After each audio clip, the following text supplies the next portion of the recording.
Hello, नमस्कार, नमस्ते बच्चा लोग, कैसे हैं आप लोग। दिवाली का त्योहार सबको के लिए, सब लोगों के लिए खुशियों का त्योहार होता है। ओके। तो अन अकेडमी भी आप लोगों को प्रोवाइड कर रहा है जबरदस्त खुशियां। अन अकेडमी आप लोगों को दे रहा है मौका to get the biggest offer and make your selections locked.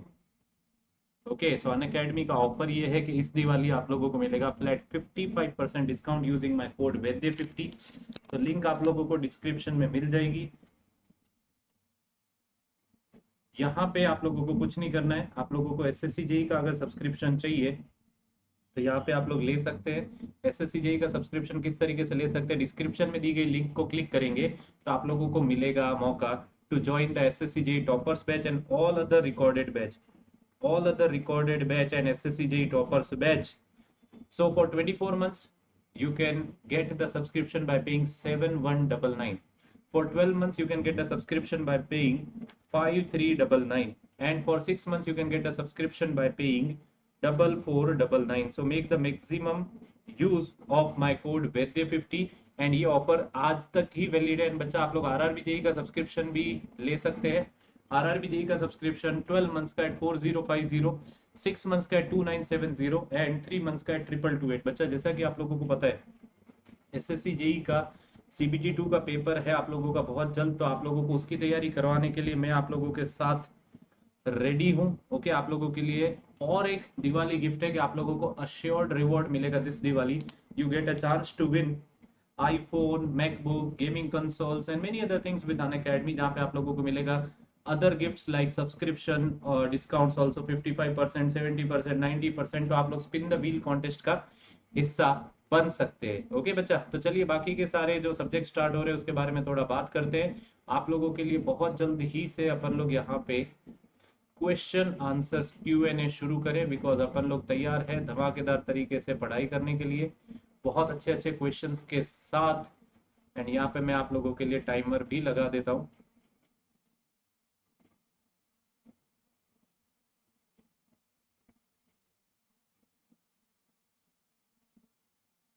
Okay बच्चा, चलिए स्टार्ट करिए। इसमें 2 मिनट चाहिए पड़ेंगे आप लोगों को। Sir, if the sum of the whirl component of the velocity at the inlet and outlet of the de Laval turbine, okay, is found to be 1200 meter per second and mass flow rate of steam is 15 kg per minute, the tangential force acting onto the blade is या will be। Okay, चलिए try करिए।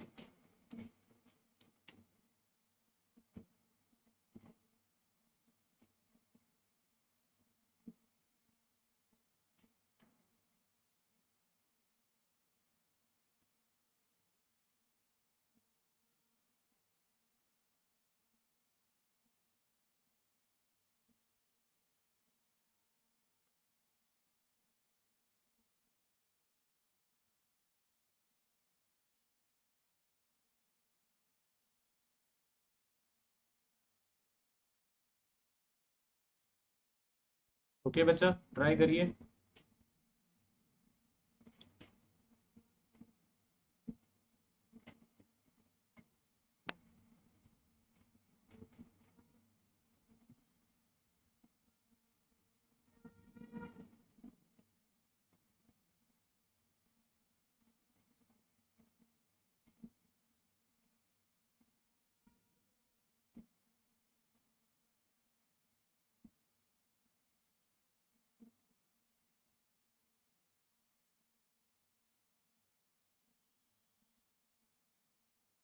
Okay बच्चा, कैसे कर सकते हैं, कैसे कर सकते हैं इसको। तो आप लोगों को इसको बहुत अच्छे से सॉल्व करने के लिए थोड़ा सा दिमाग लगाना पड़ेगा। Always remember the tangential force on to the blade, अगर मैं उसको बोलूं FT, तो आप लोगों को अगर इसका फॉर्मूला पता होता that the tangential force acting on to the blade is given by m dot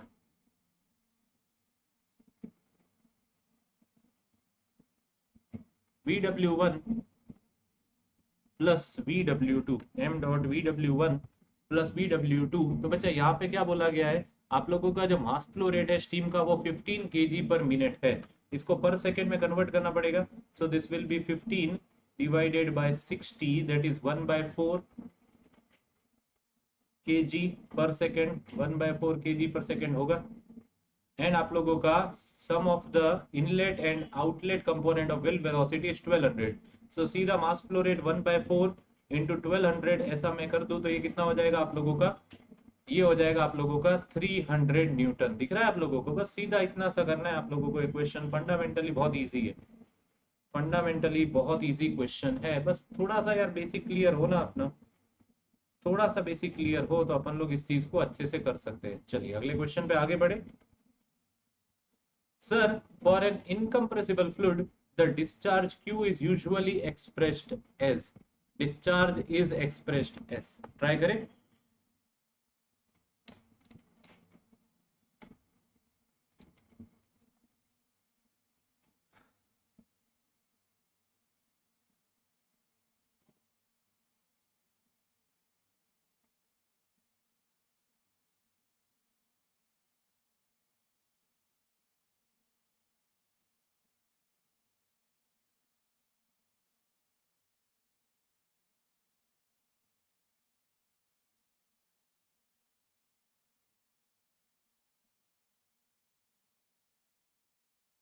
okay बच्चा, बोलो बोलो बोलो.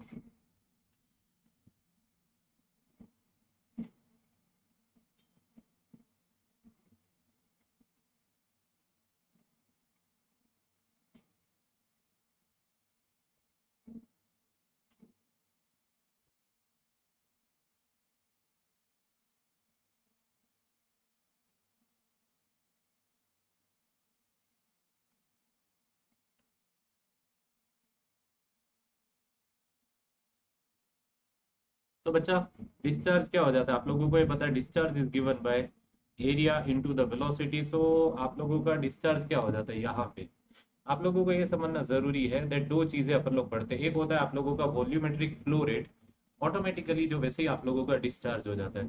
Sir it is nothing but the volume of the fluid flowing through a cross section per unit time. What is it बच्चा? Volume of the fluid flowing through a cross section per unit time. तो आप लोगों का discharge किस में हो जाता है? डिस्चार्ज हो जाता है आप लोगों का मीटर क्यूब पर सेकंड में. Formula wise Q is equals to AV. So अपन लोग डिस्चार्ज को वॉल्यूमेट्रिक फ्लो रेट भी बोलते हैं. डिस्चार्ज को क्या बोलते हैं अपन लोग बच्चे? डिस्चार्ज को अपन लोग वॉल्यूमेट्रिक फ्लो रेट भी बोलते हैं. फिर आता है आप लोगों का mass flow rate. Sir what is mass flow rate? It is nothing but the mass of the fluid flowing through a cross section per unit time, so it is in kg per second. Mass flow rate m dot is equals to rho AV and AV is Q, so this is in rho into Q. So आप लोगों का answer क्या हो जाएगा? That for an incompressible fluid, discharge is usually expressed as बच्चा लोग volumetric flow rate, volume flow rate of the liquid. समझ में आया? वॉल्यूमेट्रिक फ्लो रेट या वॉल्यूमेट्रिक वॉल्यूम फ्लो रेट आप लोग ऐसा बोल सकते हो. Sir the entropy of the system. अब ये एक जनरल क्वेश्चन है. क्या पूछ रहा है बच्चे? ये आप लोगों को एक जनरल क्वेश्चन पूछ रहा है कि entropy of the system always decreases, may increase or decrease, increases only when the friction takes place या always increases. तो बच्चा थोड़ा आप लोगों का दिमाग यहाँ पे घुमाएगा ऐसा क्वेश्चन है. ट्राई करें.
ओके, बोलिए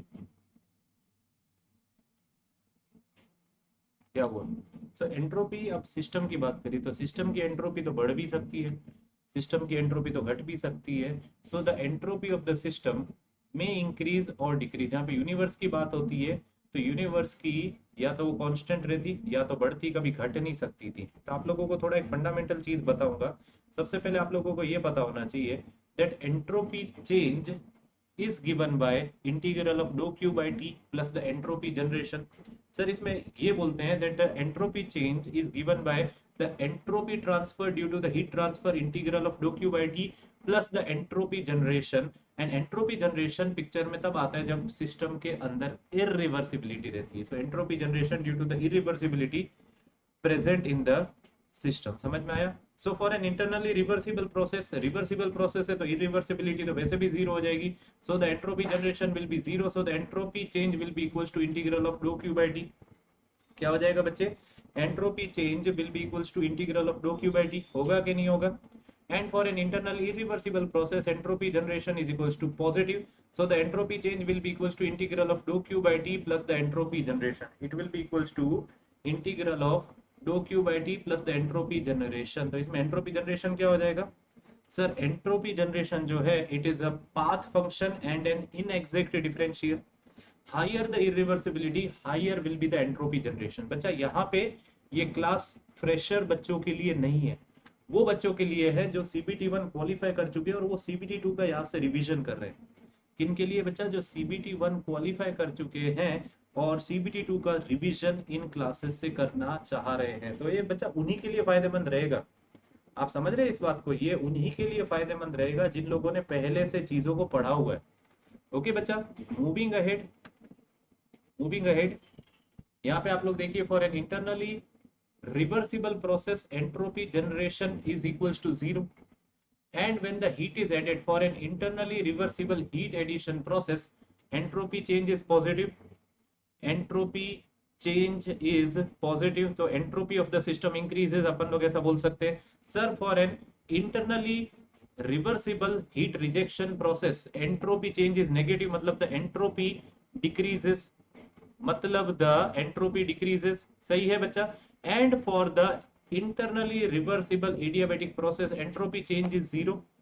entropy change is zero कहने का मतलब ये है that entropy remains constant, and इसी वजह से internally reversible adiabatic process को isentropic process भी कहा जाता है. internally reversible adiabatic process को isentropic process भी कहा जाता है. समझ में आया? So for internally irreversible process, क्या होगा sir? For internally irreversible process entropy generation will be equals to zero. So यहाँ पे heat addition will be once again positive, तो वहां पे तो एंट्रोपी बढ़ेगी. But for internally irreversible adiabatic process also entropy आप लोगों की बढ़ेगी. क्या बढ़ेगी बच्चे? एंट्रोपी तो आप लोगों की बढ़ेगी. ऐसा क्यों हो रहा है? because of the entropy generation ultimately the entropy increases. because of the entropy generation entropy will increase. समझ में आया? एंड बच्चा for an internally irreversible heat rejection process entropy में increase entropy में decrease. ये डिपेंड करता है वैल्यूज पे.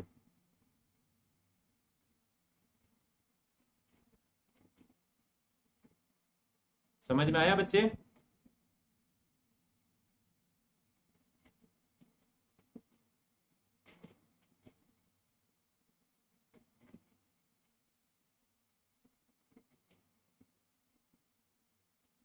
ओके, आई होप ये चीज आप लोगों को अच्छे से समझ में आ गई होगी. तो ये चीज आप लोगों को अब समझ में आई होगी.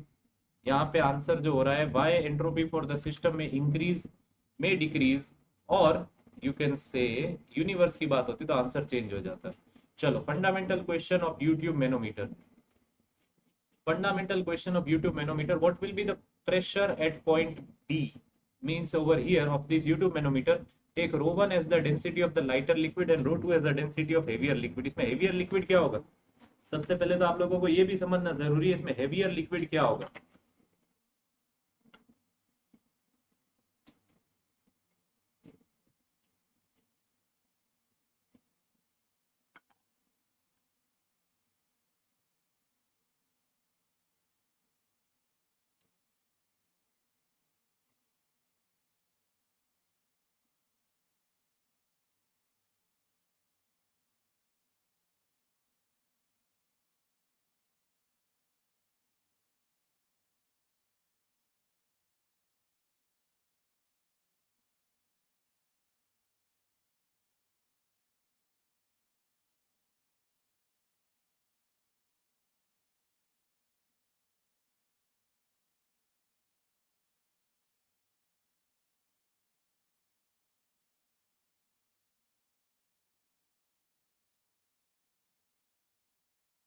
हो रहा है बच्चे? तो नहीं हो रहा तो आप लोगों को ये फॉर्मूला से ही समझाता हूँ। ये आप लोगों का बेसिक फॉर्मूला है। सबसे पहले आप लोग ये देखिए कि इसमें हेवियर लिक्विड जो होगा वो कौन सा होगा।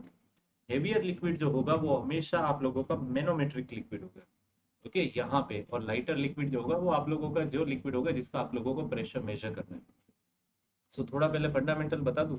Sir simple manometer, simple U tube manometer, first of all it can be used to measure, it can be used to measure the low, medium and high positive and negative gauge pressure. आप लोग जब U tube manometer की बात करते हैं तो आप लोग positive gauge pressure, negative gauge pressure दोनों को मेजर कर सकते हैं बच्चा, ऑफ लिक्विड एंड गैसेस। क्योंकि पीजोमीटर में लिमिटेशन था कि आप लोग वहां पे नेगेटिव गेज प्रेशर और हायर पॉजिटिव गेज प्रेशर को मेजर नहीं कर सकते थे।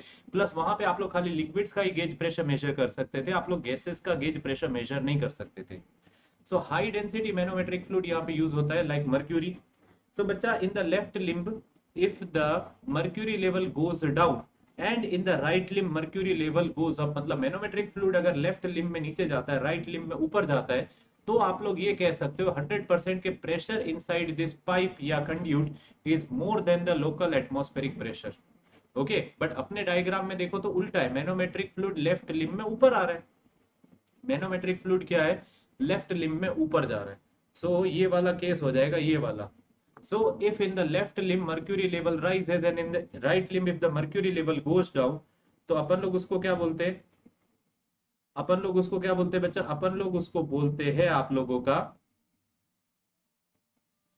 P less than P ATM local। तो पहले फॉर्मूला देख लें। सो बच्चा when P is greater than P ATM local, sir the formula of gauge pressure will be equals to rho m into G into Y minus rho F into G into X। rho m into G into Y minus of rho F into G into X। क्या ये सबको समझ में आया? क्या ये सबको समझ में आया? Rho M into G into Y minus rho F into G into X. Okay, but अगर आप लोगों का P is less than the PATM local, तो आप लोगों का फॉर्मूला क्या हो जाएगा, rho F into G into Y plus rho M into G into X. खाली यही प्रेशर आएगा, डायरेक्ट अपन लोग मेजर कर रहे हैं। अब यहाँ पे फॉर्मूला क्या हो जाएगा? सो बच्चा यहाँ पे साइन चेंज करे बिना आप लोगों को फॉर्मूला दिया हुआ है, ये हो जाएगा option number B. Sir minus of rho one g h one plus rho two g h two, minus of rho one g h one plus rho two g h two, याद रहेगा आप लोगों को?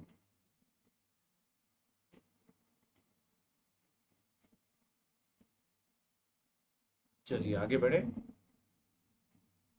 चलिए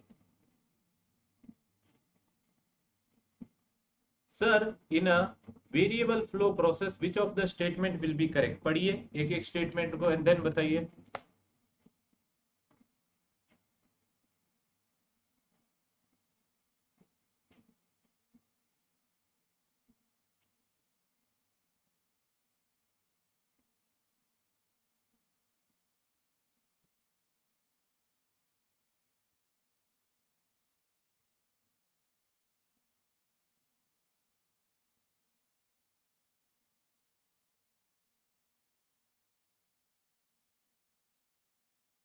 Sir, any thermodynamic property will have a fixed value at particular location and will change with time.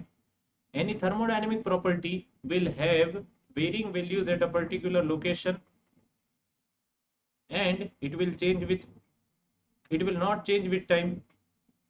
Third one, sir, any thermodynamic property will have a varying value at a particular location and will also change with time. And fourth one is any thermodynamic property will have a fixed value at a particular location and will not change with the time. And will not change with the time। समझ में आया? सो क्या हो जाएगा बच्चा, यहाँ पे बात करिए वेरिएबल फ्लो प्रोसेस। सर ये वेरिएबल फ्लो प्रोसेस का मतलब क्या होता है? You can say that variable flow process को अपन लोग बोलते हैं unsteady flow process. Unsteady means it's not constant with the time, पहली बात तो ये क्या हो जाएगा बच्चा आप लोगों का, अनस्टेडी फ्लो प्रोसेस। सो बच्चा अनस्टेडी फ्लो प्रोसेस के लिए आप लोगों का कौन सा स्टेटमेंट सही हो जाएगा, any thermodynamic property will have a fixed value at a particular location wise it will have fixed value and it will change with the time, समझ में आया?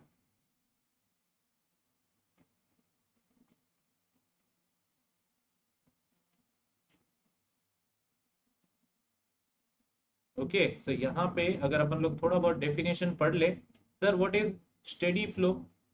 Sir steady flow means properties do not change with the time eight a given location, so the local component of acceleration is zero. Okay, यहाँ पे क्या हो जाएगा बच्चे? Local component of the acceleration is zero. Is this clear? Water flowing through a converging, diverging, or a uniform diameter pipe with a constant flow rate is the best example of the same. Water flowing through a converging, diverging, or a uniform diameter pipe at a constant flow rate is the best example of the same. समझ में आया? Sir Eulerian and Lagrangian approach becomes identical जब भी अपन लोग बात करते हैं steady flow की, आप लोगों की Eulerian approach and Lagrangian approach दोनों की दोनों सेम हो जाएंगी, but for unsteady flow properties at a given location varies with time. क्या हो जाएगा बच्चे? Properties at a given location varies with time. तो आप लोगों का water flowing through a converging, diverging और uniform diameter pipe with a variable flow rate is the best example of unsteady flow, is the best example of unsteady flow. समझ में आया? फिर आता है आप लोगों का यूनिफॉर्म फ्लो और नॉन यूनिफॉर्म फ्लो की बात। सो बच्चा यूनिफॉर्म फ्लो क्या हो जाता है? Sir the velocity does not change with respect to, यहाँ पे स्पेस होगा, and at a given time. Velocity does not change with respect to space at a given time, तो यहाँ पे कन्वेक्टिव एक्सेलरेशन आप लोगों का जीरो हो जाएगा। क्या हो जाएगा बच्चे? आप लोगों का convective component of acceleration zero हो जाएगा। So it's like water flowing through a uniform diameter pipe with or without constant flow rate. Okay, water flowing through a uniform diameter pipe with or without constant flow rate. समझ में आया? For non-uniform flow, for non-uniform flow, velocity does not change with respect to space at a given time where the pipe is either converging or diverging. Whether the pipe is either converging or diverging. समझ में आया?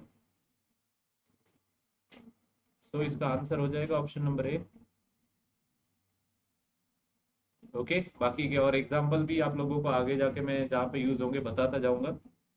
बहुत सारी चीजें यहाँ पे आप लोगों को समझा दी है मैंने। वैसे भी देखो आप लोगों को बहुत अच्छे से रिवीजन करा रहा हूँ, बहुत अच्छे से आप लोगों को रिवीजन करवाए जा रहा हूँ। ठीक है बच्चे? नेक्स्ट इज बच्चा, the force behind the existing of the surface tension is. क्या आंसर हो जाएगा?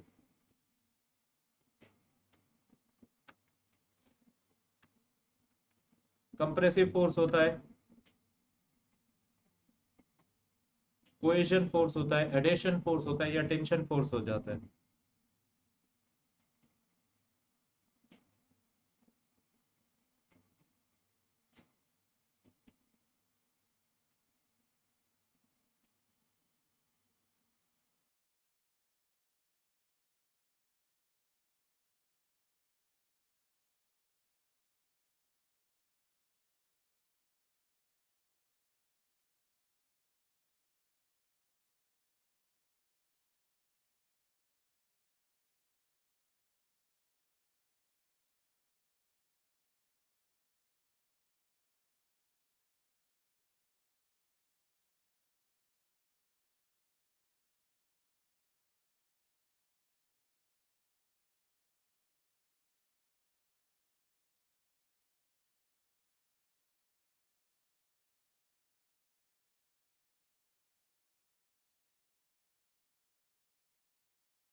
तो बच्चा लोग I got disconnected. Okay, the force behind surface tension, आप लोगों को ये समझना ज़रूरी है that what is the force behind the existence of surface tension. तो it is cohesion या unbalanced cohesion. What is it बच्चा? It is cohesion या unbalanced cohesion. थोड़ा बहुत अगर अपन लोग बात करें surface tension की, तो surface tension क्या है sir? It is a property which tries to minimize the surface area to maximum possible extent.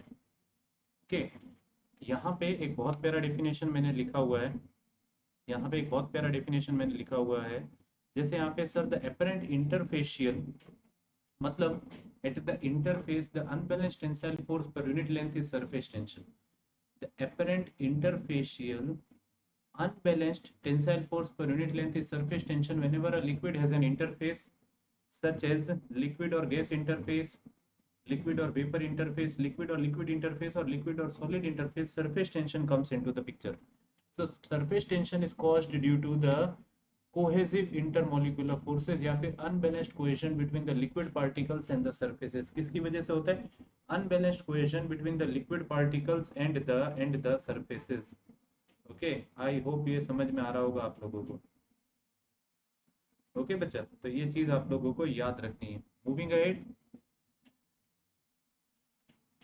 Surface tension की कैरेक्टरिस्टिक क्या है सर? सरफेस टेंशन की कैरेक्टरिस्टिक ये है, it is tensile in nature, normal to the line drawn and along the plane of interface. Tensile in nature, normal to the line drawn and along the plane of interface, ये आप लोगों को याद रखना है. So surface tension is nothing but the tensile force per unit length, इसका unit हो जाएगा न्यूटन पर metre. Tensile, normal to the line drawn along the plane of interface, and it minimizes the surface area, and it is always and always due to the unbalanced cohesive forces. ये आप लोगों को याद रखना है.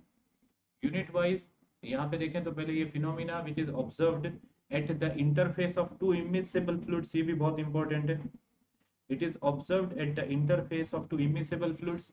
इसका dimension हो जाएगा mt-2, that means in mks unit system इसका यूनिट हो जाएगा kg पर सेकंड स्क्वायर और ग्राम पर second square. kg per second square or gram per second square. Also sir, 1 newton per meter is equals to 10 raised to the power 3 dyne per cm. 1 newton per meter is equals to 10 raised to the power 3 dyne per cm. And bacha, it is a scalar quantity, it is measured by tensiometer. As the temperature increases sir, the surface tension force decreases. As the temperature increases sir, the surface tension force decreases. Also surface tension decreases with the use of soaps and detergents and kerosene. Also surface tension force decreases with the use of soaps, detergent and you can say surface tension also. Salt और sugar का use करने की वजह से surface tension force बढ़ता है.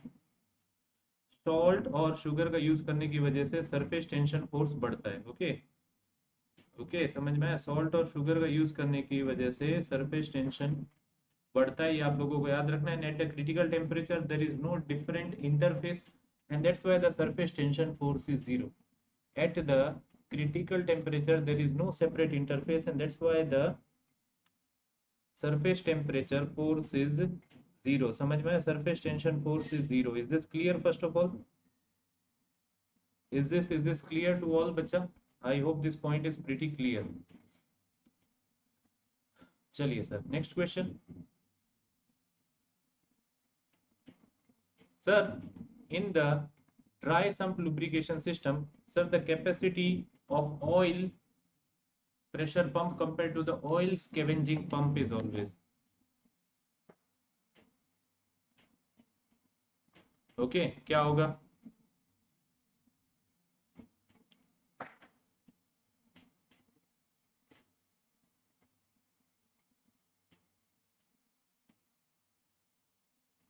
ज्यादा होगी, कम होगी या सेम होगी?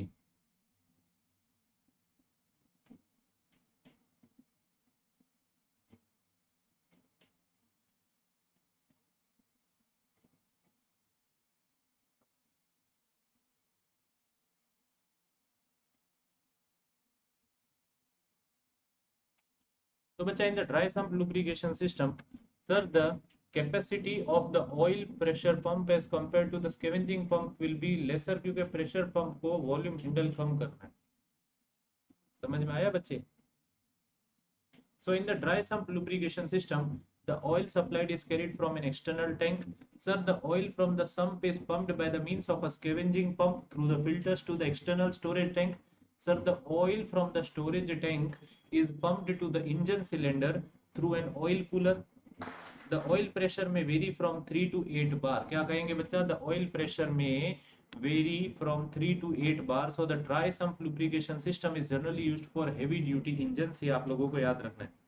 Sir, the dry sump lubrication system is used for heavy duty engines in general. चलिए. Sir, the mathematical expression for the center of pressure when the surface is inclined and immersed in the liquid. When the surface is inclined and immersed in the liquid.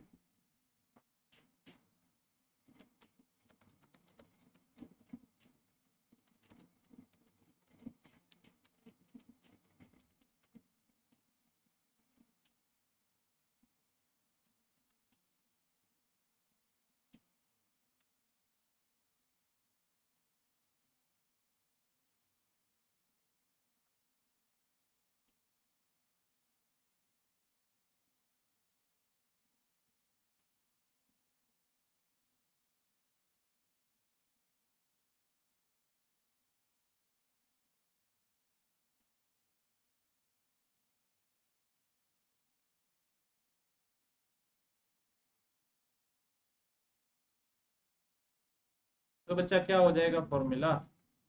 Formula को अगर अपन लोग देखें तो यहाँ पे बहुत बच्चों को थोड़ा कंफ्यूजन होता है. सबसे पहले सेंटर ऑफ प्रेशर क्या है?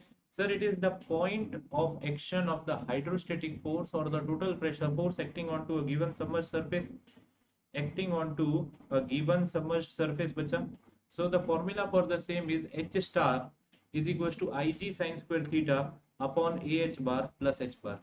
Ig sin square theta upon Ah bar plus H bar होगा कि नहीं होगा? Sir, for the vertical surface, sir, theta is 90 degree, so sin 90 की वैल्यू 1 हो जाती है, तो फॉर्मूला रिड्यूस हो जाता है, that H star is equals to Ig upon OH bar plus H bar, where Ig is the moment of inertia about a given centroidal axis.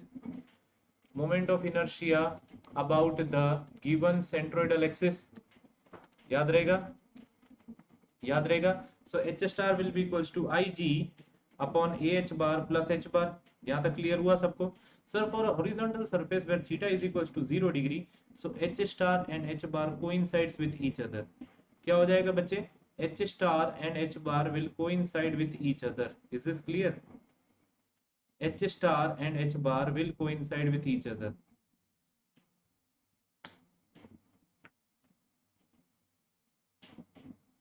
So remember this very well, sir. FP, that is the total pressure force, COP and condition. ये table अगर आप लोग देख ले for the inclined surface, आप लोग देखो whether the surface is inclined, whether the surface is vertical or whether the surface is horizontal.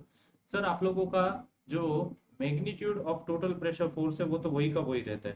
Magnitude of total pressure force तो वही का वही रहता है, रो जी ए एच बार और gamma A H bar. Rho G A H bar और gamma A H bar. But यहाँ पे सीओपी चेंज होता रहता है. Like COP for the inclined surface is I G sine square theta upon A H bar plus H bar.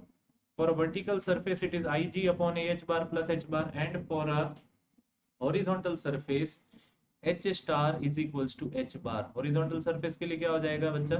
H star is equals to H bar. is this clear? Okay बच्चा, यहाँ तक clear है आप लोगों को? अपन ने answer tick किया तो यहाँ पे आंसर क्या हो जाएगा? Option number C, H bar is equals to Ig sin square theta upon A H bar plus H bar. इन लोगों ने H bar की जगह उसको लिखा हुआ है X bar. इन लोगों ने H बार की जगह उसको क्या लिखा हुआ है? उसको लिखा हुआ है X बार. कोई चिंता करने की जरूरत नहीं है. जो साइन नोटेशन उन्होंने यूज करे हैं उस हिसाब से आप लोग करिए. चलिए next question. Now this is an interesting question. Why it is interesting अभी मैं आप लोगों को बताऊंगा, क्योंकि इसका आंसर सबको आना चाहिए. Sir, as if the water is flowing through a circular pipe of diameter d and has a velocity of v, the quantity of water in liters per second is given by.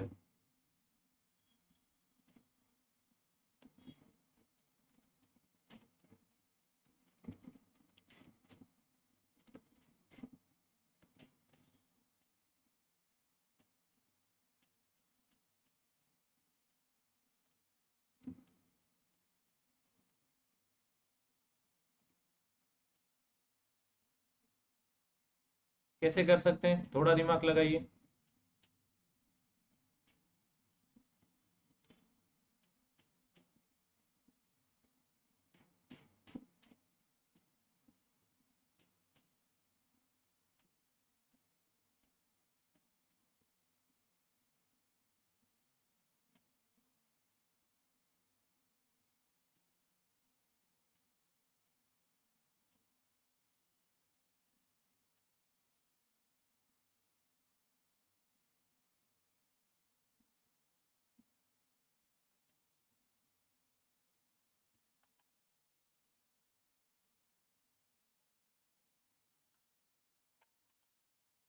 तो बच्चा, how we will use this formula? We know that very well. Discharge Q is equals to AV.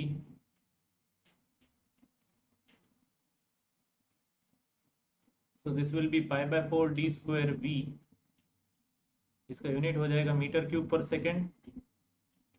And बच्चा, this will B pi by 4 d square into V into 1000 for getting the answer in liters per second. कौन सा लग रहा है? pi by 4 d square V into 1000, option number B, in litres per second, क्योंकि ये थोड़ा interesting इसीलिए मैंने आप लोगों को कहा था। ओके, चलिए।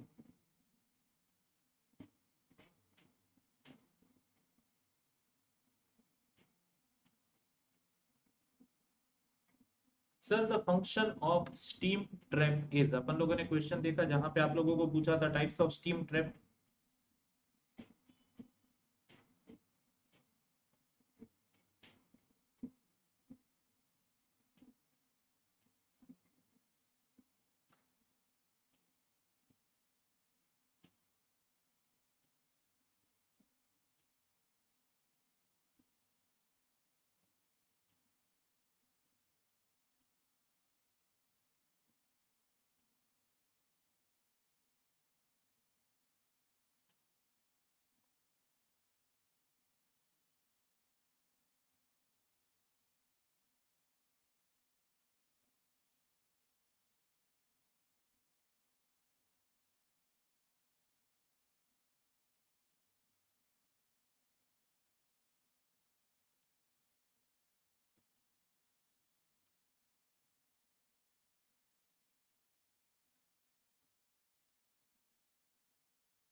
अच्छा, what is the steam trap? What is the steam trap? To automatically drain away the condensed steam from the pipe steam jacket without permitting it to escape. समझ में आया? So ऑप्शन नंबर डी, आप लोगों के steam trap का काम है to automatically drain away the condensed steam from the steam pipe steam jackets without permitting it to escape. याद रहेगा?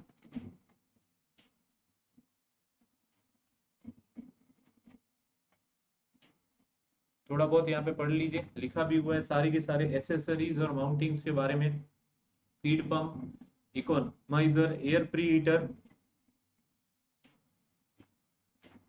superheater, steam separator to remove the entrained water particles from the boiler, and steam trap का काम है to drain away automatically the condensed steam from pipes and steam jackets। हो जाएगा आप लोगों का? ओके, चलिए sir. Next is, if the density of the fluid does not vary during the flow, then the fluid is said to be,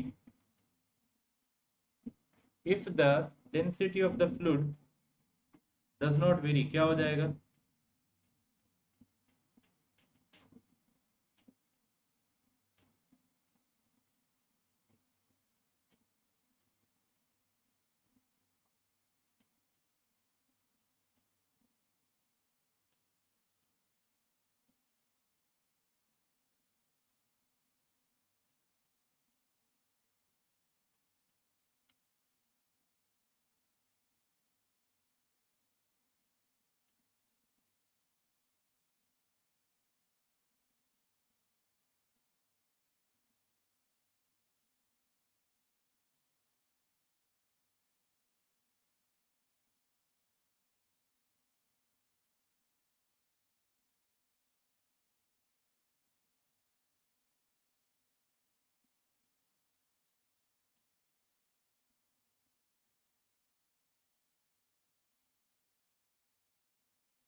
सो बच्चा अगर density very नहीं कर रही है मतलब डेंसिटी कांस्टेंट है, डेंसिटी वेरी नहीं कर रही है मतलब डेंसिटी कांस्टेंट है, तो अगर डेंसिटी कांस्टेंट है तो ऐसे फ्लूइड को अपन लोग क्या बोल सकते हैं, डेंसिटी कांस्टेंट है तो ऐसे फ्लूइड को अपन लोग बोल सकते हैं इनकम्प्रेसिबल फ्लूइड। क्या बोल सकते हैं बच्चा, ऐसे फ्लूइड को अपन लोग बोल सकते हैं इनकम्प्रेसिबल फ्लूइड। याद रहेगा, when the density remains constant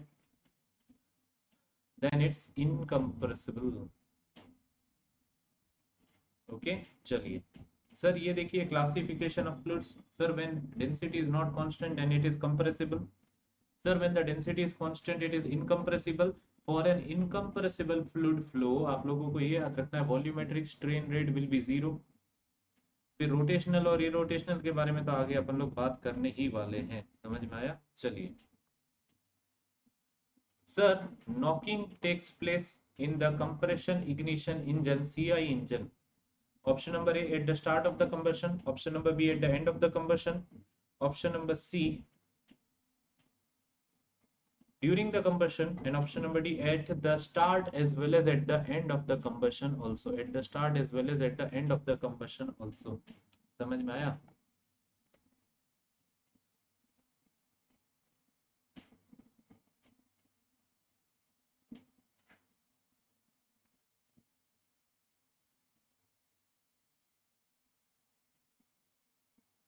okay, try this out.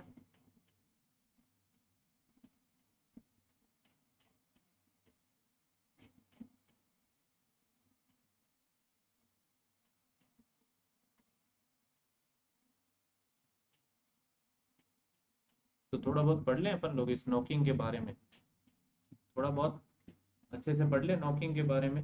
So let's understand this, this is the your you can से प्रेशर वर्सेस थीटा डायग्राम, या आप लोगों का डीजल इंजन के लिए। ओके बच्चा, सो यहाँ पे this is your motoring curve. Okay, and यहाँ पे आप लोगों का ये एक्चुअल डायग्राम है, तो ए टू बी क्या शो करता है, ignition delay, the time period between the you can से injecting of fuel and actual combustion being taking place. तो यहाँ पे जब सीआई इंजन की बात होती है, so ignition delay has a combination of physical delay as well as the chemical delay. Okay sir, B to C क्या show कर रहा है, there is an uncontrolled combustion because of auto ignition of fuel pockets. C2D is the controlled combustion, and D2 you can say E will be the after burning। After burning में क्या हो रहा है, वहां पे आप लोगों का फ्यूल बर्न हो रहा है because of you can say hotspots present over there. Okay, तो यहाँ पे आप लोगों को फैक्टर्स अगर अपन लोग देखें सीआई इंजन में, जो कि factors affecting knocking is that as the RPM increases the delay period increases and so the knocking tendency increases। क्या बोलेंगे बच्चा, as the rpm increases, sir the delay period increases so the knocking tendency increases। Similarly the knocking decreases when the load onto the engine decreases।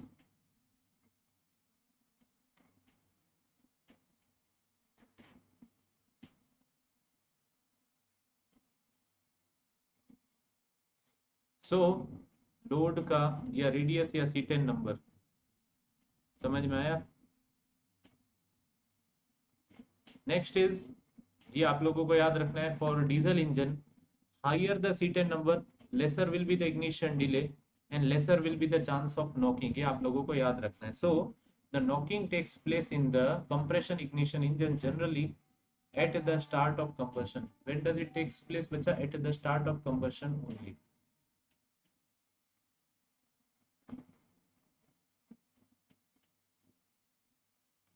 Sir, in an air standard diesel cycle, sir the efficiency of the cycle depends upon,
तो बच्चा air standard efficiency of diesel engine formula याद है क्या? शायद मैंने लिखा हुआ है।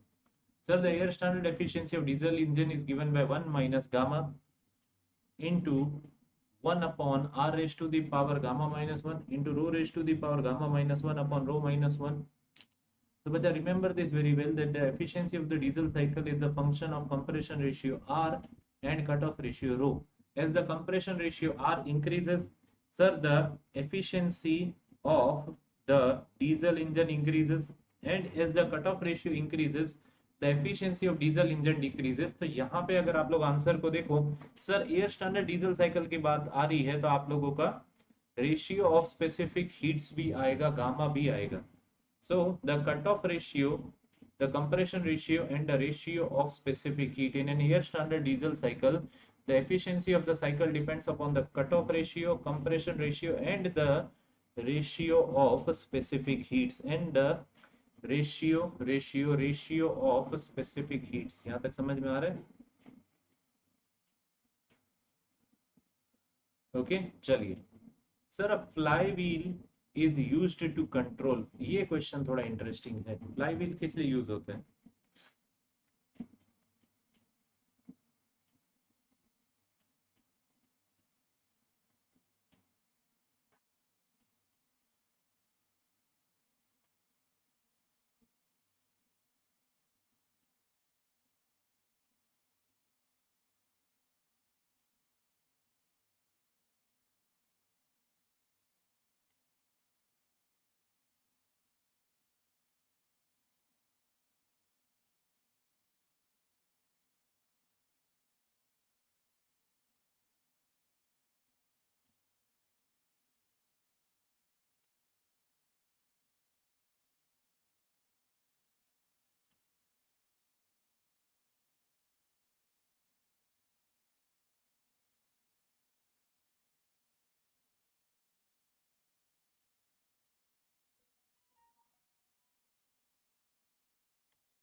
ओके बच्चा, सो फ्लाई व्हील किस लिए यूज होता है पहले डेफिनेशन देखें थोड़ा.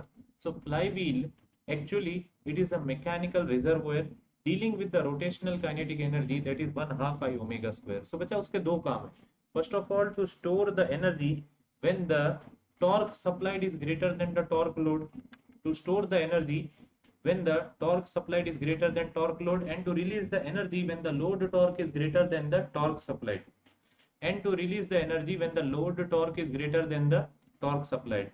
So यहाँ पे फ्लाईव्हील क्या काम करता है सर, फ्लक्चुएटिंग टॉर्क को लेसर फ्लक्चुएटिंग टॉर्क में कन्वर्ट कर देता है. क्या करता है बच्चे? फ्लक्चुएटिंग टॉर्क को लेसर फ्लक्चुएटिंग टॉर्क में कन्वर्ट कर देता है. कहने का मतलब ये है sir, the variation in speed during each cycle of it works in one cycle suction compression power and exhaust. उसके बाद उसका काम खत्म, वापस वो जीरो से शुरू करके काम करेगा. सो variation in speed during each cycle. Governor does not work for a cycle.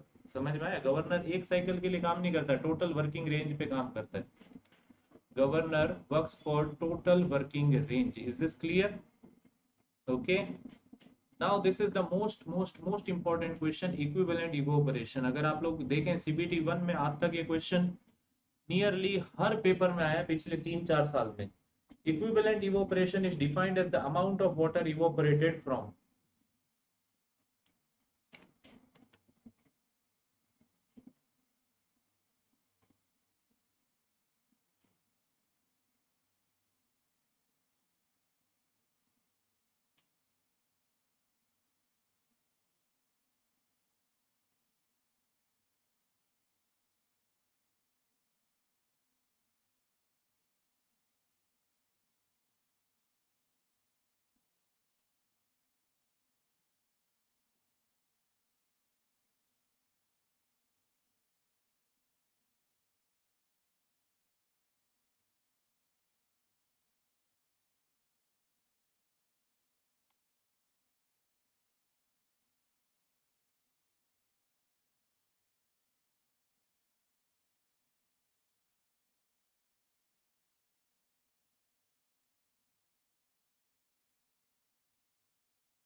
क्या हो जाएगा बच्चा, व्हाट इज इक्विवेलेंट इवोपरेशन, ये थोड़ा आप लोगों को समझना पड़ेगा।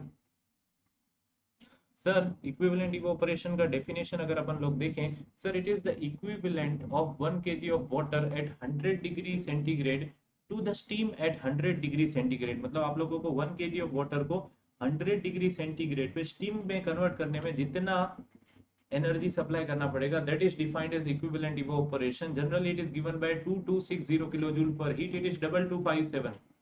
समझ में आया आप लोगों का, latent heat remove from the given condition. तो यहाँ पे अगर अपन लोग देखें इक्विवेलेंट इवोपरेशन का फॉर्मूला क्या हो जाता है sir, mass of the steam into H minus H F upon 2258। Okay, 2258 kilo joule पर केजी। ओके, फिर ये आप लोगों की एफिशिएंसी आ गई। एफिशिएंसी में क्या हो जाता है, मास फ्लो रेट आ जाता है। Mass flow rate into the enthalpy of steam minus the enthalpy of fluid water upon MFCV, HS minus HF into M upon MFCV। And boiler का पावर क्या हो जाता है, equivalent evaporation, equivalent evaporation upon 21.296 to get the answer directly in kilowatt। okay, to get the answer directly in kilowatt। समझ में आया, समझ में आया। ओके तो आंसर क्या हो जाएगा, 100 डिग्री पे dry and saturated steam, 100 degree dry and saturated steam, water evaporated from 100 degree and converted to dry and saturated steam at 100 degree centigrade, dry and saturated steam at 100 degree centigrade. समझ में आया। चलिए sir, the first law of thermodynamics is based on, यहाँ पे फंसोगे आप लोग।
तो बच्चा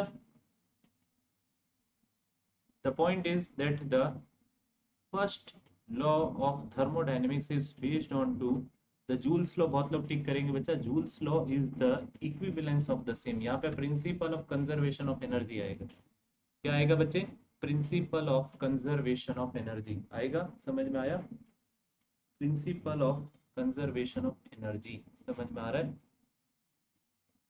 ओके ये मैं आप लोगों को ऑलरेडी पढ़ा चुका हूँ। चलिए sir, the according to the dash the rate of increase of pressure along the depth is equals to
sorry बच्चा, सो ये आप लोगों का based on to the hydrostatic law है। अगर आप लोगों को मैं बताने की कोशिश करूं, सर हाइड्रोस्टेटिक लॉ क्या बोलता है? हाइड्रोस्टेटिक लॉ ये बोलता है for a static fluid pressure varies only in the vertically direction, that is the z direction, and is equals to the specific weight of the fluid. Sir, the negative sign represents that the pressure increases in the vertically downward direction. It states that आप लोग ऐसा बोल सकते हो, the rate of increase of pressure in the vertically downward direction, the rate of increase of pressure in the vertically downward direction is equals to the weight density of the fluid. It is equals to the weight density of the fluid. समझ में आया? That means dp upon dz is equals to minus of rho g. dp upon dz is equals to minus of rho g. याद रहेगा? Okay, so it is hydrostatic law and weight density, not mass density, but it is weight density. सही है? Hydrostatic law and weight density. समझ में आया? Sir, identify the option that completes the given statement with respect to stress. Sir, the factor of safety क्या है?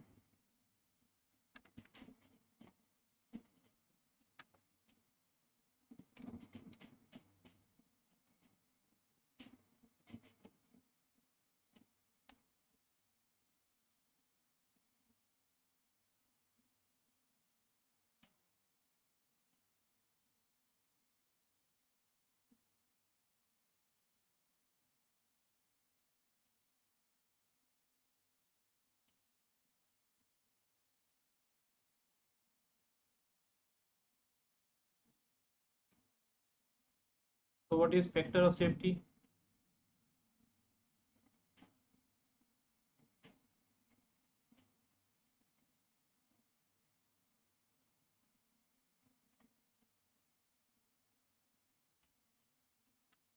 Sir, obviously it is the ratio of the ultimate stress to the working stress. It is the ratio of the ultimate stress to the working stress. Okay, remember this very well. Factor of safety is the ratio of the ultimate stress to the working stress.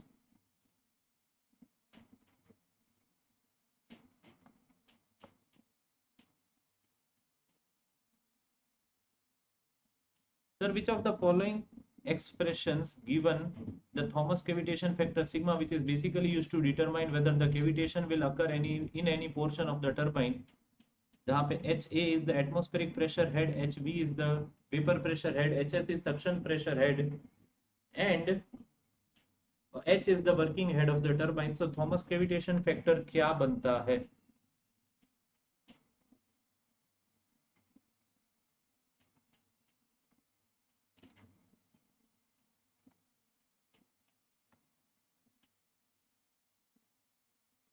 ये वाला question भी nearly हर साल आ रहा है. Okay,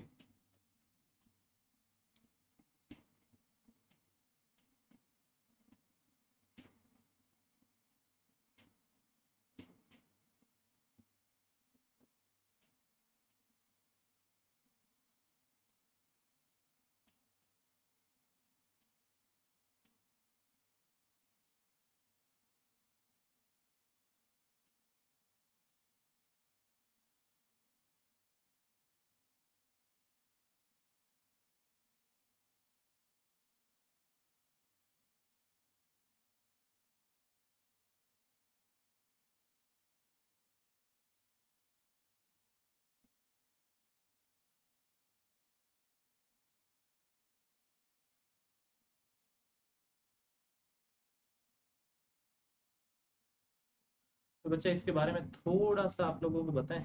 इसके बारे में अगर मैं थोड़ा सा आप लोगों को बताने की कोशिश करूं.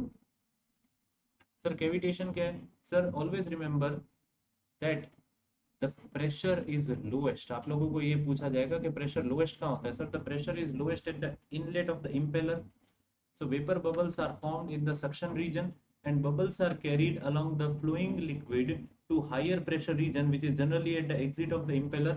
Here the bubble will condense and collapse. Here the bubble will condense and collapse. So इसका effect क्या होगा बच्चा? Higher pressure, pitting of metallic surfaces, noise and vibration.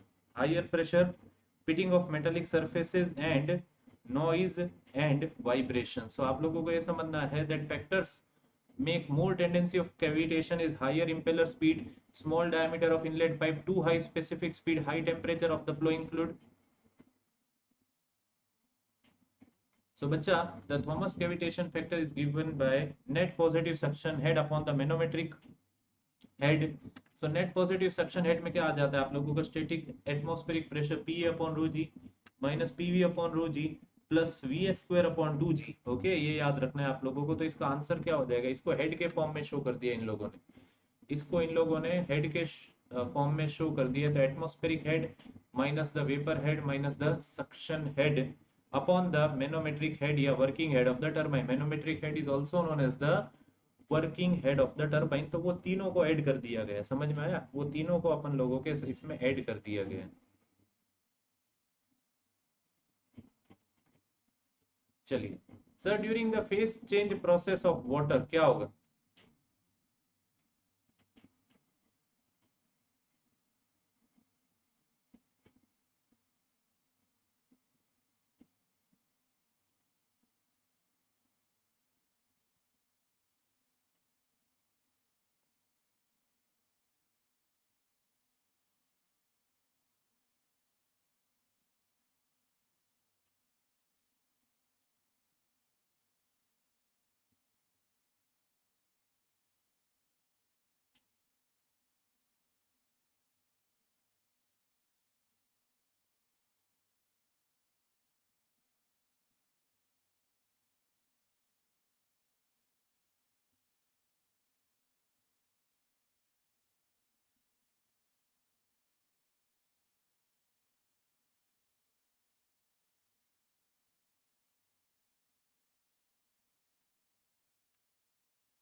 तो बच्चा, during the face change process आप लोगों को ये पता है both the temperature and pressure becomes dependent intensive variables. So both the pressure and temperature will remain constant. क्या होता है, प्रेशर एंड टेम्परेचर दोनों क्या बन जाते हैं, dependent intensive variable. So both the pressure and temperature will remain constant. Both the pressure and temperature will remain constant. Is this clear? So the hydraulic gradient line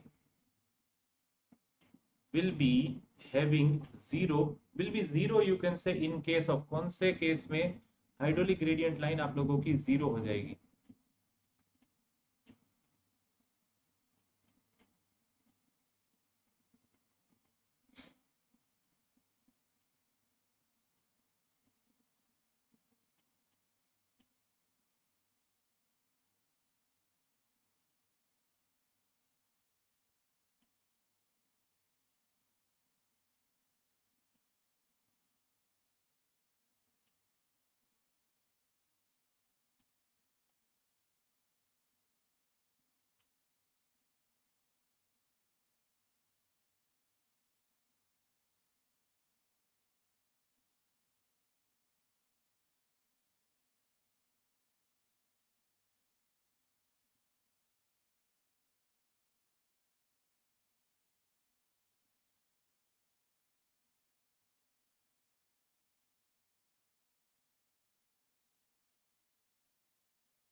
तो बच्चा, यहाँ पे आप लोगों को ये देखना है कि hydraulic gradient line zero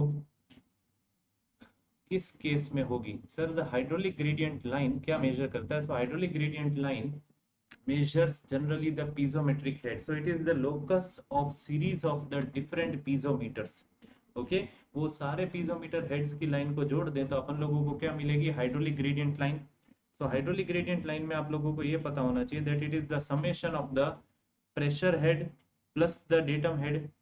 it is the summation of the pressure head plus the datum head which is equals to P upon rho g plus Z, which is equals to P upon rho g plus Z. So it may go up or down and it always lies below the total energy line. And for a uniform diameter pipe ये आप लोगों को याद रखना है that your hydraulic gradient line is always parallel to the total energy line. क्या हो जाएगा बच्चा, hydraulic gradient line is always parallel to the total energy line. So total energy line क्या है sir, it defines the total head which is the locus of pitot tube, ना कि piezometer tube. It is the locus of pitot tube, na ki piezometer tube, which is the summation of the pressure head plus the datum head plus the velocity head, that is P upon rho g plus V square upon 2g plus Z. So total energy line minus the hydraulic gradient line is equals to V square upon 2g. बच्चा, the total energy line always decreases in the direction of flow as long as there is no external energy input. ये आप लोगों को याद रखना है. So hydraulic gradient line zero किसके लिए होगा? Sir, hydraulic gradient line will be zero for the uniform pressure condition. For which condition बच्चा? Uniform pressure condition. थोड़ा इंटरेस्टिंग क्वेश्चन है. अगर आप लोगों को थोड़ा फंडामेंटली चीज समझ में आए तो आप लोग इस चीज को अच्छे से वहां पे अप्लाई कर सकते हैं. तो आप लोग फिर इस चीज को अच्छे से वहां पे अप्लाई कर सकते हैं. चलिए sir, for a system operating in a cycle, sir the net work transfer is equals to.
Sir, for a system operating in a cycle, the network transfer is equals to. network transfer किसके बराबर हो जाएगा? Sir, net heat transfer. ये आप लोगों का first law of thermodynamics है.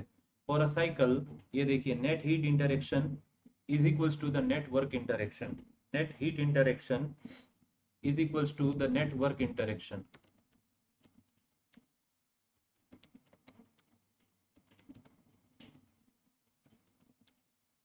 Okay, net heat interaction is equals to the net work interaction. समझ में आ रहा है? फॉर अ प्रोसेस जो चीजें हैं वो मैं आप लोगों को ऑलरेडी समझा चुका हूँ. अभी जितनी चीजें अपने काम की है उसी के ऊपर अपन थोड़ा फोकस करके जल्दी जल्दी ज्यादा से ज्यादा क्वेश्चन करें.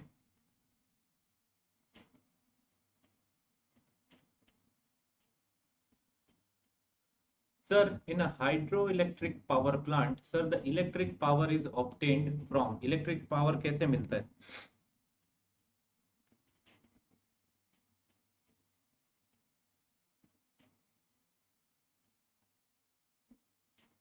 Is obtained from chemical energy, nuclear energy, potential energy या energy of water.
So, bacha, in a hydroelectric power plant, the electric power is obtained from the energy of water. The electrical power, how is it obtained, bacha? It is obtained from the energy of water. समझ में आया? It is obtained from the energy of water. चलिए. Sir, the pressure at a point in a liquid depends upon.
Sorry बच्चा, there some issue, ये मैं disconnect हो जाता हूँ. So the pressure at any point in a liquid depends upon the height of free surface above the measured point. It depends upon the height of free surface above the measured point. याद रहेगा.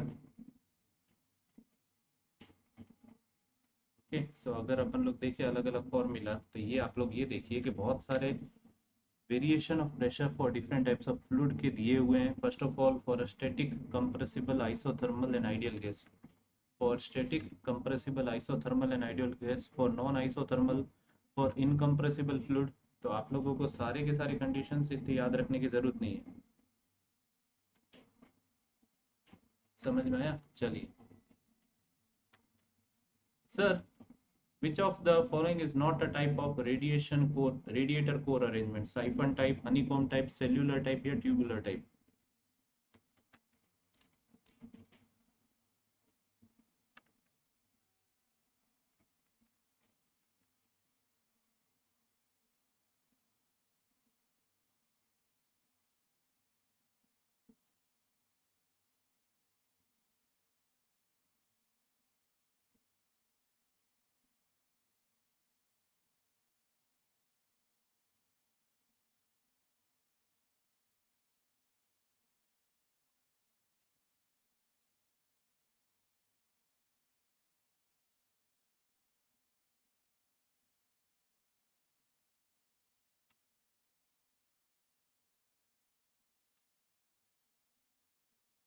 Sir, siphon is not a type of, you can say, आप लोगों का radiator arrangement. Okay, siphon is not a type of radiator core arrangement. Okay, so siphon is the odd one out.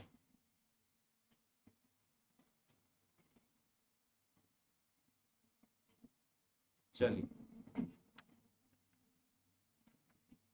Sir, for a spring loaded safety valve, sir, the pressure required to lift the valve is dash than the pressure required to fully open it.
So for a spring-loaded safety valve, sir, the pressure required to lift the valve will be less than the pressure required to open it fully.